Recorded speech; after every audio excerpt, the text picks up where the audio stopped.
저희가 늘 보면은 많은 언론이나 많은 유튜버나 혹은 카페나 블로그 등에서 폭락론자의 대표 주자로 알려져 있죠. 왜 사람을 폭락론자로 매도를 하느냐? 저희는 항상 늘 말하지만 정상화론자입니다. 그래서요, 매도를 함에 있어서 폭락하는 이유는 정상화이기 때문이다. 당위론이다. 이런 이야기를 했죠. 얼마 전에 다시 다뤘습니다. 배를 잘 만드는 그 언론에서 뭐라 그래요? 폭락론은 당위론과 음모론으로 시장을 분석한다. 그리고 한국적 특수성만 너무 강조한다. 자, 요 세 가지에 대해서 저희가 할 말이 많습니다. 그리고 왜 그래서 지금 상황이 어떻고 어떻게 정상화가 되는지 이런 부분을 봐야 되겠죠. 그러면서 첫 번째 뭐예요?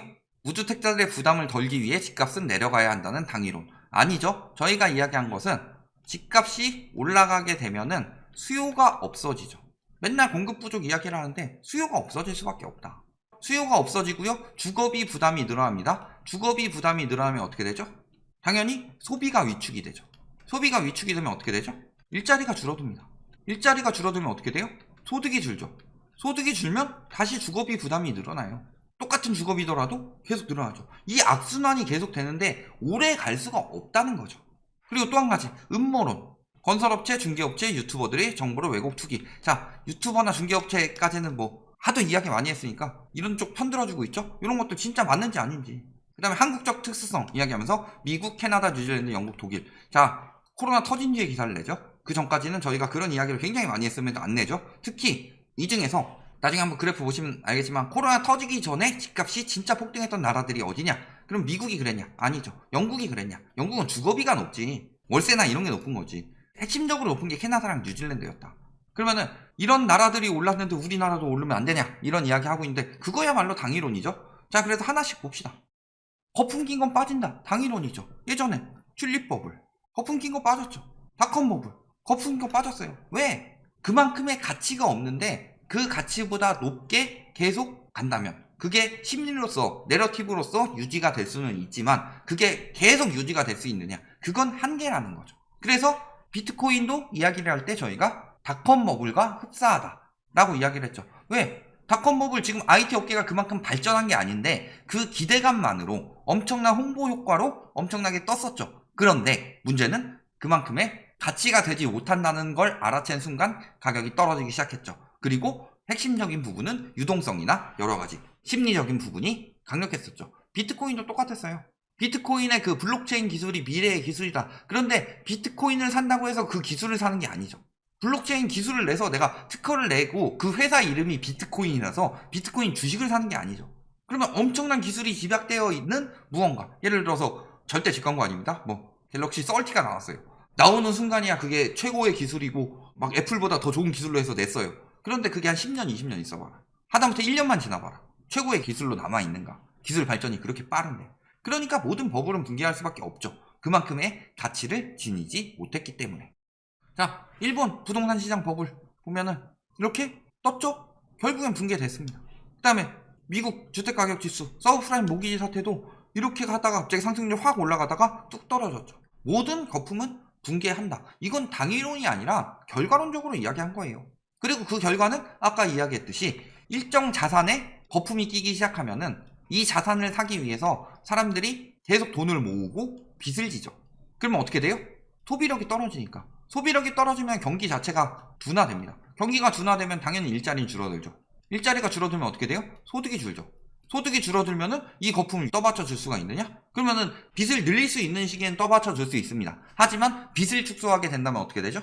거품이 붕괴가 될 수밖에 없는 거다. 이건 늘 있었던 일이다. 그래서 보면은 지금 얼마나 버블이 심각한가. 자, 일본 부동산 버블이랑 한국 부동산 버블 했을 때 40년간 52배 오른 일본 땅값. 자, 일본은요 집값보다 땅값이 더 빨리 올랐습니다. 우리나라는 땅값보다 아파트에 사람들이 몰려있죠. 근데 일본 같은 경우는 기업 위주로 투기가 들어갔기 때문에 집보다는 땅이었어요. 그런데 40년간 52배, 49년간 83배. 어느 쪽이 더 커 보여요? 40년까지 길게 갈 것도 없고 거품 끼던 시기만 잘라서 보더라도 비슷비슷하다. 미국 거품 낄 때 볼까요? 자, 부동산이 흥하기 전에 직접 중개업자 취재한 거죠. 12만 5천 달러짜리 집이 40만 달러까지 올라갔다. 거의 한 3배 가까이 올라간 거죠. 근데 문제는 이건 저가죠. 저가는 뛰면은 팍팍 뛸 수 있습니다. 그런데 우리나라 대표 단지 들고 왔어요. 대치동 온마 9억대 하던 게 26억까지 뛰었어요. 몇 년 안 돼서. 이게 이때 재건축이 설립된 게 아니죠. 음반은 굉장히 오래된 아파트예요. 그만큼 지금 우리나라의 버블이 미국 서브프라임 모기지 사태 때 혹은 일본 부동산 버블이랑 흡사할 정도까지 꼈다. 그리고 그런 식이 항상 붕괴가 됐었죠. 그러니까 위험하다고 하는 거죠. 그 다음에 투기적 가수요가 심각했다. 자, 우리나라뿐만이 아니라요. 다주택자들 억제하고 가수요를 줄여야 한다 이야기한 거예요. 다주택자들이 너무 많은 소득을 가져가려고 집값의 거품을 만들어내고 있고 그 거품 붕괴로 인해서 많은 사람들이 타격을 입는다. 경제나. 자, 미국 금융위기 때 똑같아요. 21%에서 꼭지였던 2006년엔 36%를 기록했다. 그만큼 다주택 가수요들이 굉장히 역할을 많이 했다는 거죠. 그러면서 보면은 우리나라도 상승률 높고 다주택자들이 급증했다. 2주택 이상 단주택자 6년 새 5.7% 늘어났다. 문제는 우리나라는 다주택 비중이 원래 높다. 다주택 가구는 4.4% 증가하고 1주택 가구는 0.7%만 증가한다. 음모론이에요. 그리고 아까 이야기했던 세계적 추세에 대해서 늘 이야기를 했는데 세계적 추세에 대한 분석이 안 된대요. 그래서 아까 이야기했던 보니까 캐나다, 그 다음에 뉴질랜드 이런데 다 붕괴될 수밖에 없다고 늘 이야기했었죠. 세계적 추세에 대해서도 이야기하고 세계적으로 버블이 깼지만 우리나라는 특별히 더 심하다. 그래서 심각한 데부터 무너진다 라고 했죠. 중국 무너지고 캐나다 무너지고 뉴질랜드 무너졌어요. 다음에 어디겠어요? 코로나 이후에 낀 나라들일까요? 아니면 코로나 이전부터 유동성 오지게 풀어가지고 빚내서 집 사라 해가지고 빚으로 경기 부양한 우리나라일까요? 그래서 지금 보면은 완화책 엄청나게 나오고 있죠. 맨날 그런 이야기 하죠. 집값 잡으려면은 규제를 하면 안 되고 시장에 맡겨야 된다. 그런데 완화책 한다니까 집값 오른대요? 왜 그래요? 그게 잘못된 말이니까. 중국을 보세요. 규제책을 우리나라보다 훨씬 강하게 하니까 집값이 잡히기 시작했죠. 그렇게 심리를 한번 확 꺾어놓고 나니까 지금 완화에도 살아나고 있지 않죠. 근데 문제는 우리나라는 지금 이번 뭐 지방선거도 보시면 알겠고 그 전에 대통령 선거나 뭐 여러가지 서울시 보궐선거나 이런 것들 보면은 집값이 거품이 꼈는데 이게 무너지면 인생이 무너지게 생겼어요. 그러니까 그쪽에 표가 몰리고 있죠. 집값을 띄우고 완화하는 쪽을 찍어주려고 하고 있다. 집값을 잡을 사람들을 얼마나 찍느냐 지금. 그러니까 완화하면 계속 집값 오른다고 하는데도 완화한다는 사람들 찍어주고 있죠. 그런데 문제는 중국같이 가고 있다는 거죠.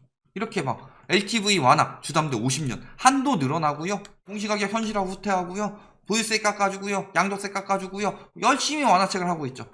그런데 거래량은 이 모양 이 꼴이다. 6월 3일 기준인데 경기도 아직 0건입니다.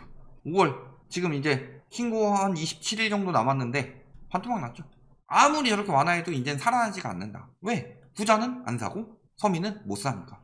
그러면서 자산 붕괴가 이루어지고 있습니다. 자, 주식 투자자 예탁금 사흘째 하락 중이라고 합니다. 그러면서 예탁금이 계속 줄어들고 있죠. 자, 예탁금이 뭐예요? 주식을 살려고 넣어둔 돈이 예탁금이죠. 근데 빠지고 있다는 소리예요. 뭐예요? 자산을 빼고 있다. 어디로 가고 있어요? 안전자산으로 가고 있죠. 비트코인 바닥 쳤다. 장기 저방 낙관. 자, 6월 1일에 나온 기사입니다. 그 다음에 바로 가격 하락. 오늘 또 조금 올랐죠? 내일 또 어떻게 될까요? 이렇게 떨어지는 거 루나, 테라 뭐 이런 것처럼 사기치는 것들 아니면은 어떻게 떨어져요? 보통 떨어지다가 살포시 올랐다가 왔다 갔다 조금 버겁하다가 떨어지다가 왔다 갔다. 장기적 하락 추세는 항상 이렇게 나옵니다. 그리고 이럴 때마다 계속 부축이죠. 아, 이제 바닥이다. 이제 바닥이다. 바닥이다. 계단식 논이죠. 다 바닥이고. 여기도 바닥이에요. 논바닥이에요.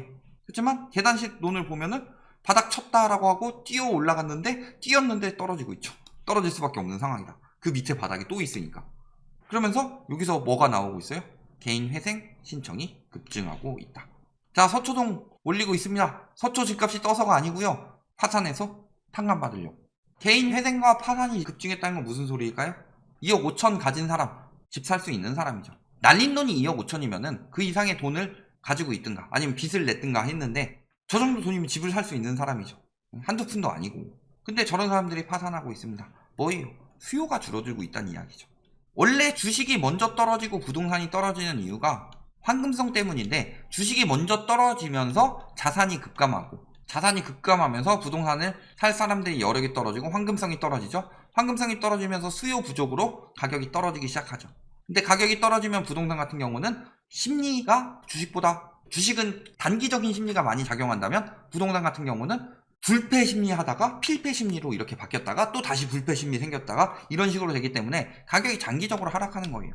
그냥 주식 떨어지고 부동산이 떨어졌습니다. 이거는 상관관계다. 이렇게 치부하는 사람들이 있는데 둘 다 자산이고 자산이 하나가 무너지게 되면요. 다른 자산에 당연히 영향이 갈 수밖에 없다. 주식해서 빚을 엄청 많이 졌어요. 집을 팔아야죠.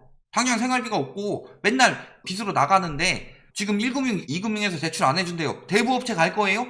그러면 그 집 판 돈마저도 다 날릴 수 있는데, 그러니까 집을 팔든 아니면 집에서 대출을 받든 뭐 자금을 마련하든 뭐 어떻게든 하겠죠. 반대로 집을 살 사람들도 주식으로 돈 벌어서 집 사야지 했는데 주식이 망했어요. 그러면 집을 못 사는 거죠. 이게 주식보다 더 위험한 자산인 코인판까지 던지면서 자산 감소가 더욱 빠르게 일어나고 있다. 특히 그런 수요들, 쉽게 말해서 그들 입장에서는 봉이죠, 봉. 근데 부동산에서 봉이 돼야 되는데 저 사람들이 주식코인에서 털려서 봉이 못 되고 있어요. 그리고 부동산으로는 부자였지만 주식코인에서는 봉이어서 털려서 부동산 자산까지 피해가 가고 있다. 그런데도 불구하고 부동산은 다르다. 실물 자산이니까. 그것만큼 단순한 분석이 어디 있어요. 그리고 또 한 가지, 개인회생 전세자금 대출에 대해서 이야기하는데요. 개인 회생하신 분들은 원래 전세자금 대출이 안 나옵니다. 뭘 믿고 빌려줘요. 그런데 여기서 전세 특례 보증이라고 보증상품이 있죠. 얼마나 빌려줄까요? 최대 3천만 원. 그러면요, 늘어나면 늘어날수록 전세 살던 사람들도 전세를 비싸게 살 수가 없어요. 내가 돈이 많아도, 예를 들어서 전세자금 대출이 한 80% 나온다. 내가 2억이 있으면 10억짜리 집에 들어갈 수 있는 거죠.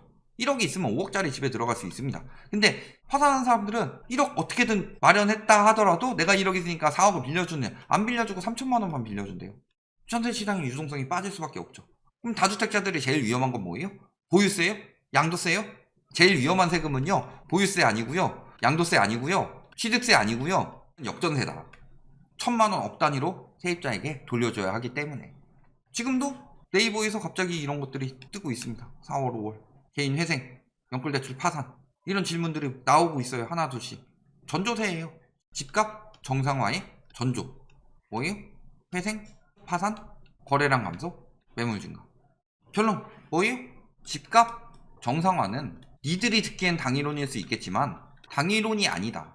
이게 다 계획이 있구나. 다 계획이 있는데 여러 가지 경제의 연관성에 대해서 이야기를 하고 있는데 니들이 듣는 거는 그냥 올랐으니까 떨어져야 된다. 왜? 방송을 안 들으니까.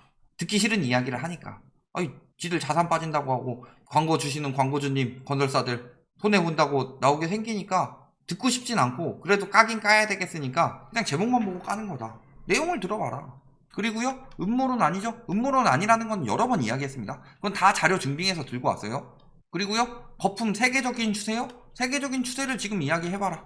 왜 세계적인 추세는 이런데 우리나라는 굳이 아니라고 이제 되돌려서 말하고 있는 게 배를 잘 만드는 언론 너네다.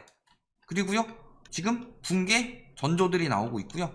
이게 결국에 붕괴가 되면서 여러 가지 이제 바닥을 찍고 더 떨어질 수도 있고, 지하실까지 내려왔다가 반동으로 정상화가 될 수도 있고, 아니면은 쭉 떨어지면서 연착륙해서 정상화가 될 수도 있지만, 지금 상황에서는 경착륙 이후 정상화가 되는 상황이 나타나고 있다. 그래서 지금 이 붕괴가 진행되고 나면은 그 다음에 나타나는 게 정상화다.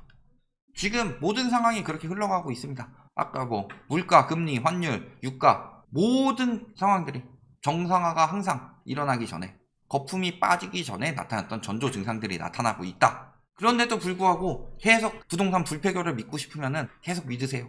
예전에 그런 거 있었죠? 흰색 옷을 입고 뭐 하늘로 승천한다고 모였는데 아무 일도 없었죠. 잘못된 신앙이죠, 부동산 불패라는. 나중에 크게 뒤통수 맞는다. 합리적으로 분석을 하고 있는지 아니면 맹신하고 있는지 다시 한번 판단해봐서, 맹신하고 있다 싶으시면은 다시 공부해라. 여기까지 말씀드리겠습니다.